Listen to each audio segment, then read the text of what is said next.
Por eso es que queremos platicar primero con Xóchitl Martín, víctima de Nazón Joaquín García. Gracias por estar con nosotros. Bienvenida. Muchas gracias a ustedes por tenerme. Primero que nada, bueno, veo que estás con tu esposo, si quieres presentarlo. Hola, ¿qué tal? Muy buenas tardes, mi nombre es Charim Guzmán. Agradecemos la oportunidad que se nos brinda y a tu auditorio. Muchísimas gracias por brindarnos este tiempo que queremos utilizar para ser empáticos con ustedes, pero también para ser altavoz de la situación que puede estar sucediendo en este momento. Primero, ¿cuál es la cara que conocen de Nazón Joaquín García?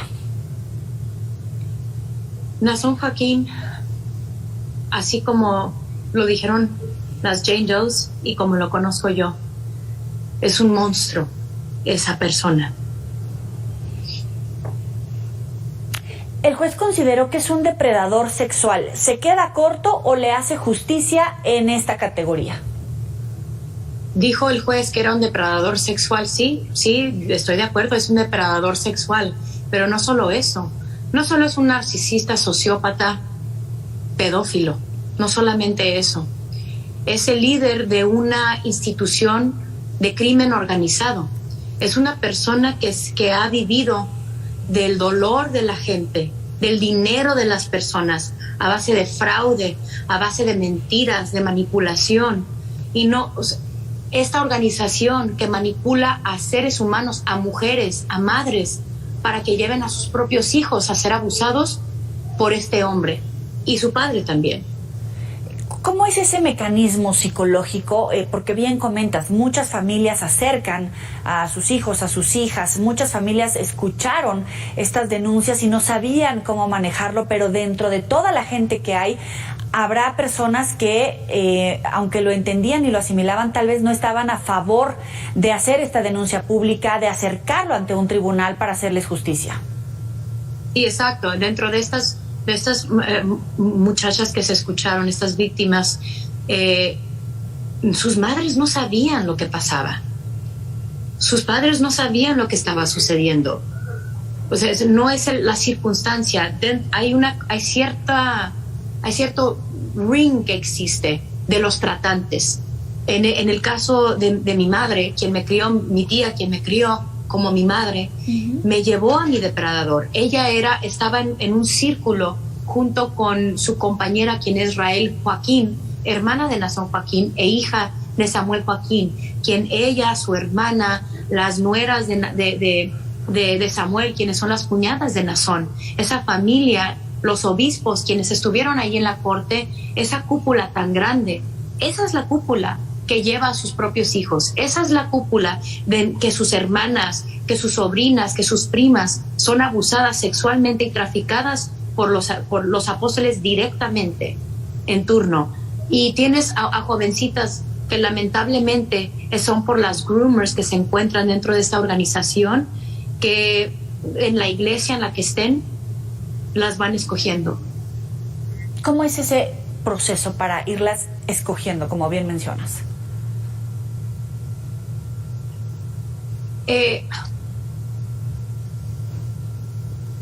Xóchitl, ¿me escuchas? Adelante, sí, adelante. Y disculpe. No te preocupes. ¿Cómo es que las van escogiendo? ¿Cómo también las identifican para victimizarlas y que no vaya a romperse ese eslabón? Pues en el caso mío, fue como digo, fue mi mamá, pero hay otros casos. Y lo que pedía Nazón era que quería a niñas que fueran del coro, que fueran muchachas acercadas a Dios, que porque quería después él en su momento mandarlas a la obra, que significa ir como a predicar el evangelio, ¿no?, de la iglesia. Entonces, pero más sin embargo, lo peligroso aquí es cuando ya la persona que fue tratada por su madre o por alguien de confianza y es todo lo que sabes, es cuando cuando esto está sucediendo, tú ya sabes qué textos bíblicos dar. Porque son los mismos textos bíblicos que te da el apóstol, son los mismos textos bíblicos que te da tu mamá. O sea, desde que tenía 9 años. A su padre y luego a Nazón, su hijo de Nazón. Entonces es algo que dentro del lavado de cerebro es todo lo que yo sabía. Yo soy cuarta generación de esta iglesia. Yo nací aquí, mis bisabuelos, mi madre, o sea, yo soy cuarta generación, es todo lo que yo sabía. Es algo que se debe de saber, o sea, esta situación es que no sabía que estaba siendo abusada, yo no sabía Exacto. que esto era malo. Exacto. Eso es lo peligroso de esta organización. ¿Cómo? Tú decías, era la lavada de cabeza que tenía. ¿Cuál es el hecho o cómo es que te empiezas a dar cuenta que tu realidad está muy lejos de garantizarte una seguridad psicológica, una seguridad física, que en realidad te están violentando sexualmente?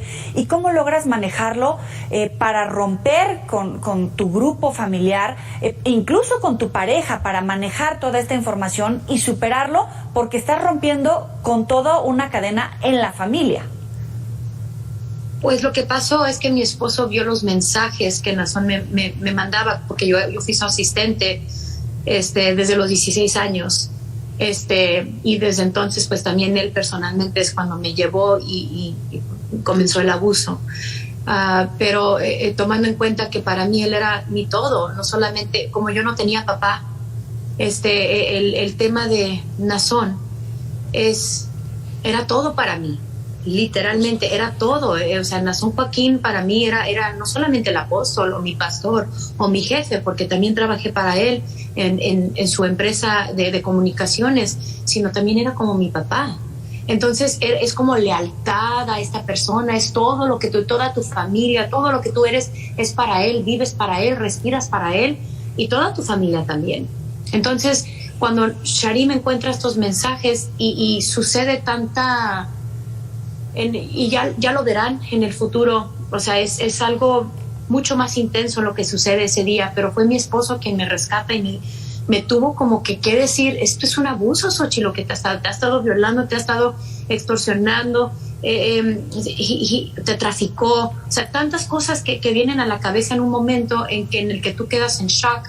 Pero más allá, lo importante aquí, que todo esto, de lo que sucedió a mi persona, o aún en este caso, es ¿por qué sucede esto?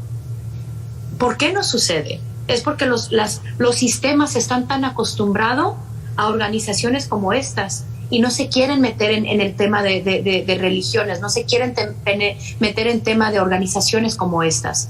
Y por eso llegan a ser tan poderosos, llegan a tener tanto dinero, llegan a tener tanta masa y acceso a niños. Son pedófilos, su abuelo lo fue, su padre lo fue, y Nazón lo es, sus hermanos lo son, estos obispos lo son. Es una organización de puros pedófilos y violadores que tienen una masa de personas en esta organización, y darle a esta masa de hombres pedófilos, criminales, dinero, poder, es lo que espera el gobierno de estas personas. Y por eso somos consecuencia nosotras de todo lo que nos pasó, y luego llega la revictimización de un gobierno que tiene un sistema quebrado dentro del Departamento de Justicia aquí en California.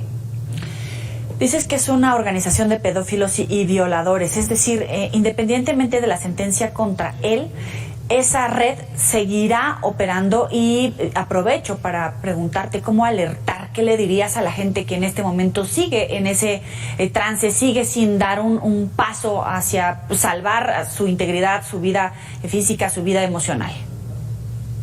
Sí, definitivamente esta red va a seguir, porque entendiendo que no es solo Nazón, es el Consejo de Obispos, todos esos hombres que se encontraron en la corte y muchos cobardes que se quedaron en sus casas o escondiéndose allá en México, pero es una red muy grande, y estos hombres, esta es la cabeza, o sea, junto con Nazón, es una red de abuso. Entonces estos niños quienes fueron abusados, estamos hablando a sus padres, estamos hablando a los esposos de estas personitas, de estas mujeres.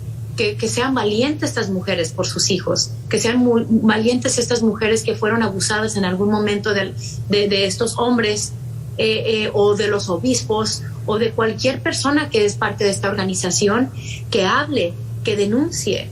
Esto es sumamente importante, porque solamente así vamos a llevar a esta organización a lo que es, a la justicia ante las autoridades federales. ¿Van a buscar abrir otro juicio? ¿Quieres hablar? Adelante. No. ¿No? ¿Mande? Okay. Que si buscarán abrir otro juicio, porque como comentas, es una cúpula, una red de pedófilos. Supongo que también pues hay muchos otros delitos que se están cometiendo que podrían contar con el cobijo de autoridades, con actos corruptos, etcétera. Sí, exactamente. Esos los 36 cuentas, the 36 counts, que fueron los más graves dentro de ellos, la trata de personas. O sea, trataron a estas niñas y no solamente ahí queda. O sea, ya entra en un caso federal, porque yo fui la primera que denuncié y no me hicieron caso. No me hicieron caso. Querían, o sea, primero, menores de edad, porque eso fue más, vieron las evidencias de estas niñas, del abuso que sucedió en estas niñas, y ellos aún viendo todo esto dijeron, es que es más fácil, lo seguimos, dentro siga la otra muchacha y sigue la otra muchacha, ya está el caso listo, y aún así no supieron hacer su trabajo. Ese es un trabajo que deberían de haber tratado con mucho cuidado por la red masiva de trata que existe dentro de esta organización. Entonces, estos 36 cuentas, solamente es aquí en California que no les hicieron caso, pero ante el Departamento de Justicia Federal es lo que vamos a luchar, que esto llegue. Y no solamente estos casos, sino muchos casos más que existen. Dentro de esos, mi caso, dentro de estos casos de tantas mujeres que existen que decían, es que Samuel ya falleció, pero él también a mí me abusó. Esas mujeres también cuentan, esos hombres también cuentan las mujeres que dicen, es que a mí me abusó este pastor o este hermano del coro. O sea, ellos lo que hacen es que silencian a la niñez, silencian a los jovencitos para que no hablen, porque todo es bajo temor y control coercitivo y miedo a estas personas. Es extorsión. De hecho, quisiera comentarte, sí, existe dentro de la iglesia o dentro de la institución un ministerio que se llama de honor y justicia. Ellos mismos hacen justicia entre ellos, y lo que te enseñan es, si existe algún abuso, ya sea físico, emocional, de las parejas, de los miembros sexuales, lo primero que tú tienes que ir es, antes de ir a las autoridades, tienes que ir a tu ministro de tu iglesia. Ya que vas a tu ministro de tu iglesia, él delibera si es prudente que vayas a las autoridades, que regularmente lo que te decían era, no le seas una tristeza al apóstol de Dios. Y ahí, con esas palabras, apagaban todos los abusos, empezando desde los sexuales hasta los físicos, que existen dentro de esta institución. Y si iba a un lugar, si subía un poquito de tono por la situación, se iba al Ministerio de Honor y Justicia, y los mismos ministros y obispos que estuvieron en la corte, que fueron señalados, sí, son los que deliberan cuál es el castigo. Pero, ojo, el apóstol nunca va a llegar a un lugar como ese, porque él es el líder supremo. Y te lo comento, Naasón Joaquín, aún en la cárcel, seguirá siendo el líder de la iglesia. Y más allá, Naasón Joaquín seguirá teniendo los recursos para poder continuar pagando sus abogados para sus gestiones judiciales o civiles, porque Naasón Joaquín es el apóstol, y el diezmo de la iglesia es para el apóstol. Te digo, Naasón Joaquín tiene 3 años cobrando estando en la cárcel. Sí. Y eso es peligrosísimo. La iglesia es la que pagó por su estancia en la cárcel. O sea, más allá, los obispos son los facilitadores de este señor. Ellos mismos son las personas que se encargan de decirle a la iglesia qué es lo que se va a hacer. Ellos mismos son las personas que están diciéndole a la iglesia que lamentablemente el apóstol se tuvo que declarar culpable porque se venía un juicio injusto a su persona por la falta de evidencia, por la falta de pruebas. Dices, no llegó un juicio porque eso es lo primero que iban a salir, las pruebas y las evidencias de sus actos delictivos en contra de mujeres, niños y niñas. Lamentablemente, el día de ayer, las voces de estas mujeres valientes no fueron escuchadas, incluyendo la de mi esposa.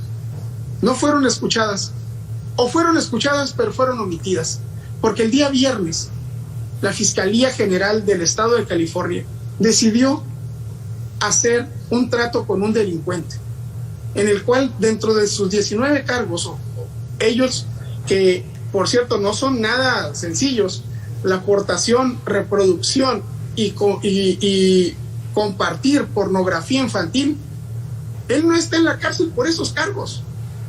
Él no está en la cárcel por trata de personas, por abusos psicológicos, por todo el daño, ni por los abusos sexuales.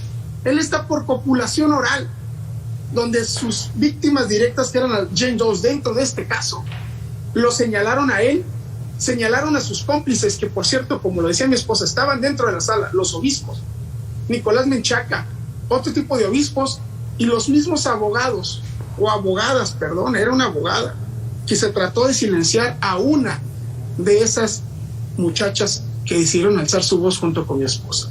Lamentablemente, como decía mi esposa, el sistema está quebrado, y no solo está quebrado en México, está quebrado en Estados Unidos.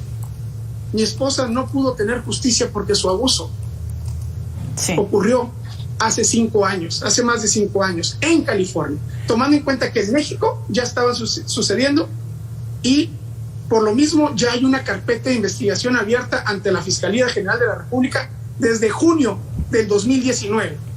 ¿Entendemos? Por lo que nos han dicho es que debe estar parada hasta que se cerrara el otro caso. ¿Y van a buscar abrirla en México? Los políticos de la luz del mundo, como el senador Israel Zamora y los diputados federales Emanuel Reyes Carmona, Fabio Castellanos y Hamlet Almaguer, se han encargado de congelarlo también el proceso en México, esa carpeta de investigación. Ellos han hecho las gestiones necesarias para hacerlo ahí y en la UIF, porque si mal no recuerdo, en marzo de 2020 a la luz del mundo se le congelaron casi 400 millones de pesos, y el presidente fue y lo anunció, y a los meses, a través de sus abogados, lograron descongelar una parte, pero era dinero que se usaba de la feligresía para tratar personas, para violentarlas y para explotarlas, y el gobierno mexicano tampoco está viendo nada.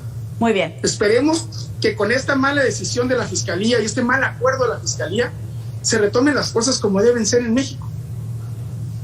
Muy bien. Es Sharim Guzmán y Xóchitl Martín, muchísimas gracias a ambos por alertar, por utilizar este medio como altavoz precisamente para tratar de ayudar y mandar este mensaje de alerta. Vamos a seguir muy pendientes de los procesos judiciales en próximas fechas. Les agradecemos estos minutos para el auditorio de Mega Noticias. Y vamos por lo federal en Estados Unidos también. Vamos a seguir en contacto con ustedes. Muchísimas gracias. Buenas noches. Sabe que puede recuperar estas y otras entrevistas en nuestros próximos espacios informativos y, por supuesto, en las redes sociales que ahí tiene, puede compartirlo. Usted, si conoce a alguien que le pueda servir esta información, es de vital importancia.